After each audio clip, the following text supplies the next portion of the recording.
Здравейте! Аз съм Люси Баровска и съм директор на езикова школа Елеазар. Днес искам да си поговорим за това, какви са възможните начини да научим един чужд език.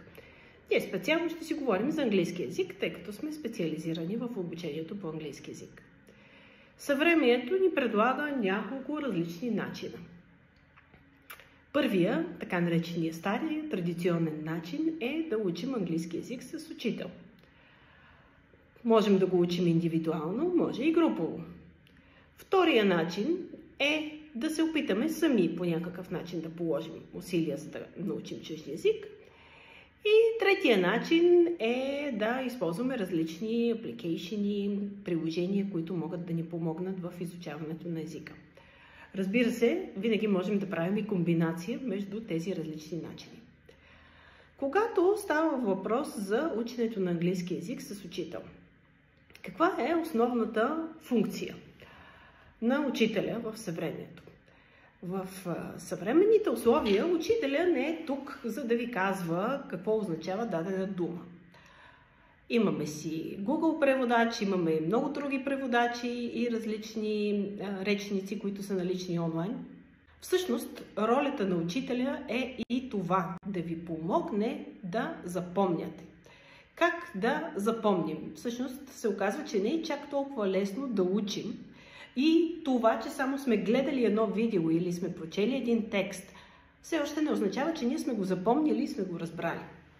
Второто предимство, може би бих казала основното на ученето на английски език с учител, това е, че вие имате един човек, поне един човек, с когото да разговаряте на дадения език и да си оформяте мислите, така да се каже, когато говорите и си мислите за този човек, всичко в главата ви да се формира на английски език.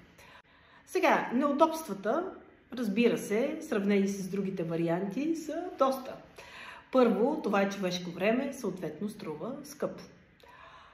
Второ неудобство е, че вие трябва да съобразите вашия график с графика на учител, а не да учите тогава, когато на вас ви харесва. Това до някъде пък има друг позитив.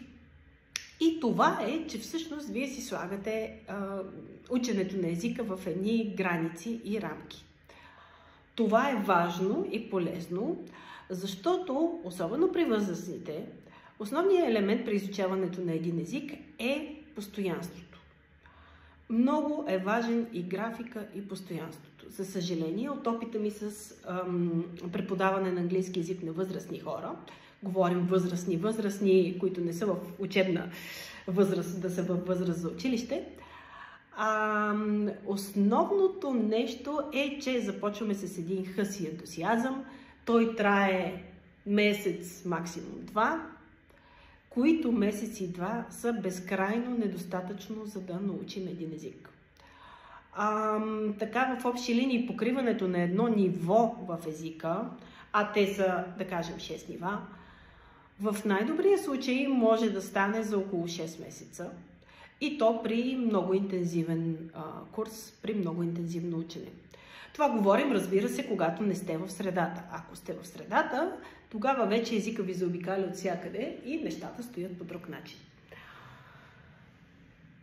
Какви са удобствата на това да учите английски език с самоучители?